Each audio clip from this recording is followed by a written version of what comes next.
மேல படுத்து பாரு சாமி.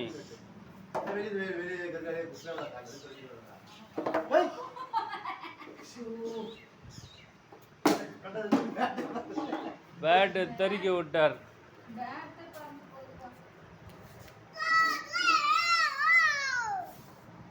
பொறுமையா பொறுமையா பொறுமையா வாடா. அதையும் தூக்கி போட்டு வரப்பா.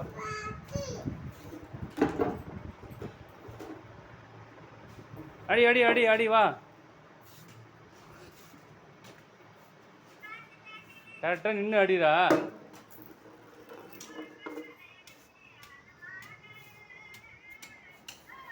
வா வா வா வா வாப்பா.